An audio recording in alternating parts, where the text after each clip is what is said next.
và chấm trong phong cái phố con đang đẹp ấy nhom ọt bàn cào chỉ con ấy thế ở dạng chấm nhom ọt bàn cào chỉ con đâyคือnhom cặp nhiều từ lúc này nhom đại thì đại thì lao tập cuốnสำหรับลงcái tí សម្រាប់ជាចំណៃអញ្ចឹង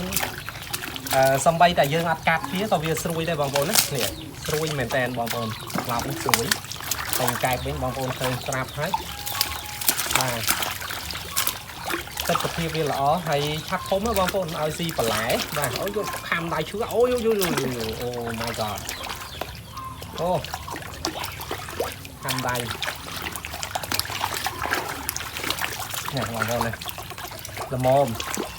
បងប្អូនមានតម្រូវការអង្កែបសាច់បងប្អូនអាចតំណតំណងបាននៅភូមិត្រពាំងជ្រៃឃុំដំណាក់ជួតខាងត្បូងស្រុកកំពង់ត្រែកខេត្តកពតយើងនេះបាទហើយលេខទូរស័ព្ទ096 720គុត7គុត47 096 720គុត7គុត47បងប្អូនអញ្ចឹងមកខ្សែទៀត095 52 9309 095 52 9309 បើសិនជាបងប្អូនតម្រូវការអង្កែបយកទៅបរិភោគឬក៏យកទៅលក់បន្តបងប្អូនអាចតំណងបានហើយអង្កែបនេះគឺសុទ្ធតែធម្មជាតិទាំងអស់តែម្ដងបងប្អូនណាអញ្ចឹងយើងឲ្យស៊ីធម្មជាតិទាំងពីការរស់នៅរបស់វាក៏ជាការរស់នៅធម្មជាតិដែរអញ្ចឹងច្រើនមែនទេបងប្អូនណាច្រើននេះមើលសំបីដែរវាមកលោតតែបងប្អូនណាហើយកុំគិតថាពេលដែលវាហក់លោតហើយវាខាំដៃយើងវាអត់ឈឺបងប្អូនឈឺបាទឈឺតែដោយសារវាស៊ាំនឹងការខាំរបស់វាហើយអញ្ចឹងយើងអត់ពីបញ្ហាទេបាទលោតល្អមើលសบายចិត្តរីករាយមែនតើទី1ការចិញ្ចឹមនេះគឺបងប្អូនអាចចិញ្ចឹមជាលក្ខណៈកំសាន្តក៏បានដែរពេលដែលបងប្អូនធ្វើការអត់សក់បងប្អូនអាចមកទស្សនាកាយរបស់យើងដែលយើងចិញ្ចឹមបាននេះ